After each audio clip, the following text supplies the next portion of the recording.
obsessively pursuing every single possible click. Imagine Mr. Beast Jimmy Donaldson saying that he wants viewers on YouTube from all around the world. The response factor has to be considered. Getting interest and attention and enthusiasm has requirements. Mr. Beast does lots of generous gifting, like 100 wells in Africa. My view of YouTube wasn't as general as that. I was mostly seeing lots of political views and trying to define what seems to me to be going on in contemporary affairs. Jimmy just cared about what he wanted to do and what he could do. I reckon that seems very liberating. People can laugh about things and not always be totally 100% serious. Mr. Beast thinks very fast and smart. He takes on big goals and doesn't let anything deter him. He plows on to accomplish his goals. I always play music, but I started working on my YouTube channel. I figured I should look at mega blockbuster movies. Lots of big money is spent to make them. They recoup big profits and pay all the many workers. Jimmy wants to get kids out of child labor. So obviously he has a jolly kind motivation behind the whole mega popularity. I keep figuring, what can I enjoy to keep on working with? It's always food and beverage, nutrition and exercise every day. Considering viewing stats, I need to be able to hold my contentions up. Bob Negron, my neighbor, was saying that England has been badly damaged economically. That makes me sad because that is where I'm from. Isn't life just a huge struggle for many people? They went from ruling the seas with a grand admiralty to these dubious problems of international political conflicts. There's a lot of foreign language competitions. Mr. Beast doesn't worry nor let that bother him. His business is international now.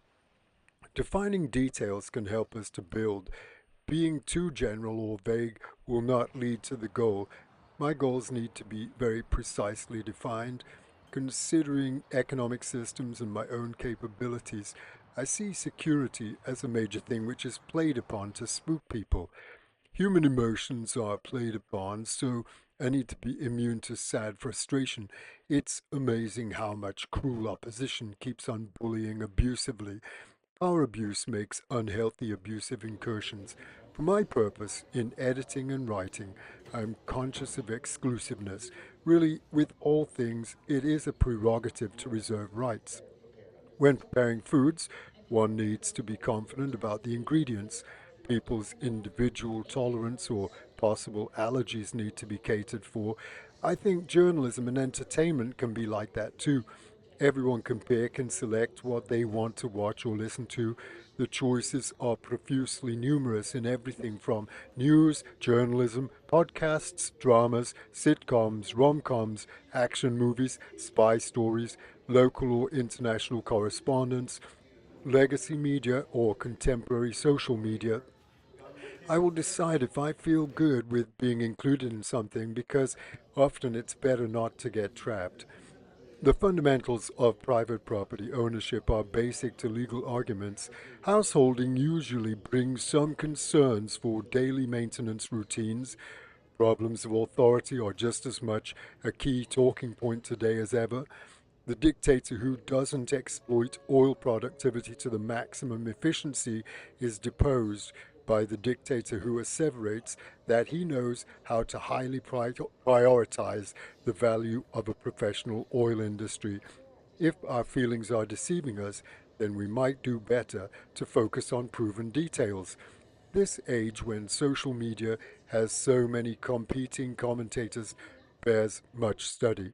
Crucial measurements of time reveal how long actions will take, and when working to a deadline, such as for this weekly video release commitment, it's definitely essential to make every second count. I'm constantly seeking to pick significant highlights while not wasting a single moment. Showing up frequently in my YouTube algorithm feed are the following which I listen to or watch, not necessarily in this order: goldsilver.com, Democracy Now! One of the subjects of importance revolves around horrendous destruction causing negative political conditions. Everyone agrees that they want to stop Putin's war on Ukraine, but there are many perspectives on the problem. I listen to and watch Jake Bro, Bill Browder, Times Radio, Carlin Robertson, Dennis Davidoff, Ukraine Today, TVP World, and others. The Daily Beast focuses on going inside Trump's head. There are many negative things people are adding up on account of Trump's second presidency. There are plenty of commentators who are more than happy to consistently criticize Donald Trump, such as Brian Tyler Cohen, Hysteria, David Feldman, Robert Reich, Legal AF, all with varying levels of detail and humor.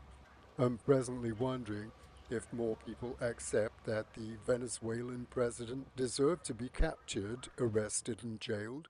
Perhaps a more efficient development of the petroleum industry in Venezuela could be made to benefit everybody more over the long term, if we can let ourselves trust such a thing in a contentious world of seemingly constant protest.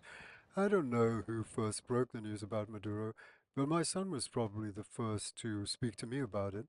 Interesting correspondents like Niall Ferguson, Carlin Robertson, Chris Norland, David Feldman, and many others have weighed in on this big story.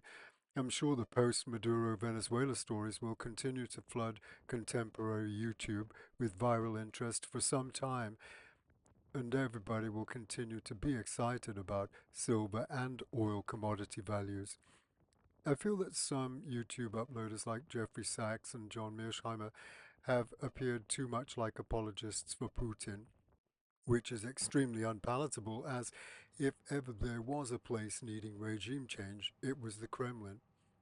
The Young Turks usually spend a lot of time pointing out that Israel's attempts to get money and the power of authority and control over the US military's action capability has been eerily effective and is not in line with the previously stated MAGA principles of supposedly fixing internal problems and not letting outside problems magnify into endless wastage or abuse.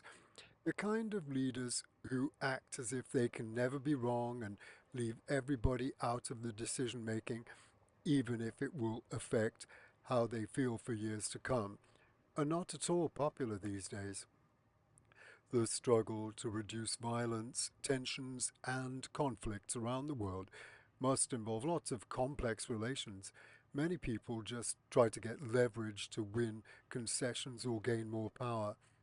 This forces the fighting to scale up and consequently results in much more mistrust and disbelief. That's why practically the focus on immediate nearby exigencies is often the realistic necessity that produces preferred improvements.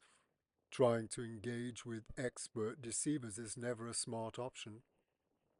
Among all the many possible ways of using the internet, a lot of viewers are being persuaded to hold consistently with favored broadcasters, similar to the way of old media channels. An eclectic approach of glimpsing and sampling might not train the algorithm for personal advancement and success. Time periods are quite precious and certainly require efficient planning in order not to waste moments with idle, ineffectual distractions. I need to determine swiftly if something will benefit my business in any way. So many people are trying to profit and gain advancement. Maybe Google is turning people into YouTube slaves.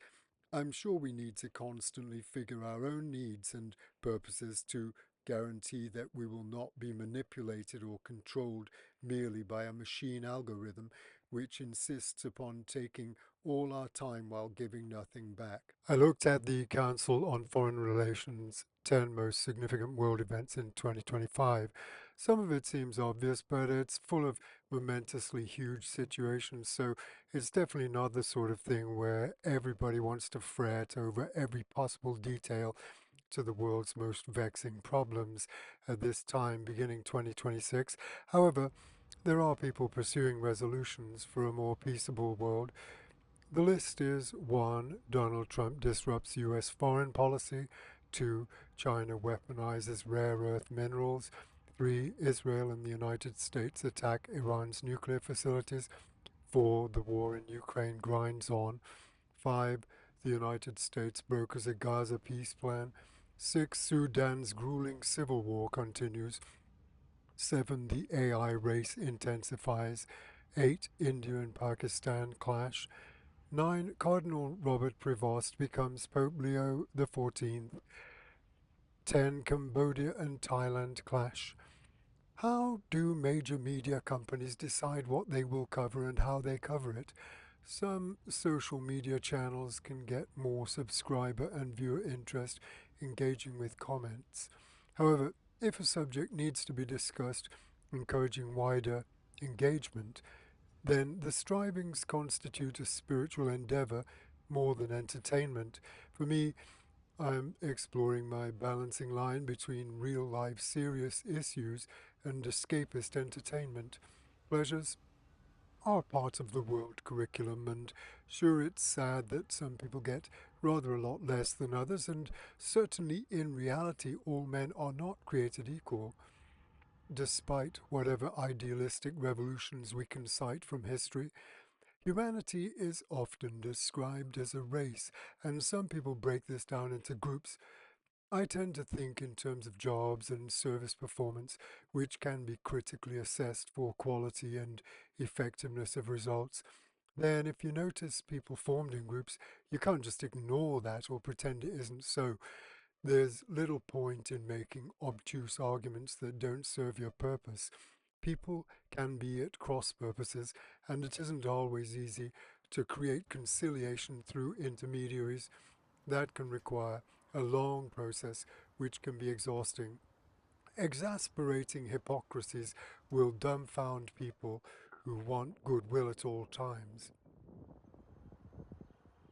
This Council on Foreign Relations article about the 10 most significant world events in 2025 was from The Water's Edge. James M. Lindsay analyzes the politics shaping U.S. foreign policy and the sustainability of American power 2 to 4 times weekly. The idea that things going on beyond the scope of our own personal control is a principal reason why people pray. I believe that modern prayers should be more refined and honed to contemporary technological empowerments. There is no reason why ancient old limitations should be allowed to restrain or push us backwards in this most advancing modernizing time. Sure, there are mysteries about ancient times which do not have clear recorded explanations, leaving the curious among us to wonder if maybe ancient astronauts may have peregrinated across the reaches of outer space from some awesome civilization founded and developed on a planet far, far away, or possibly many civilizations and many planets. I hope you can keep on exploring my channel and appreciate my progress. Check back next week for more new reflections.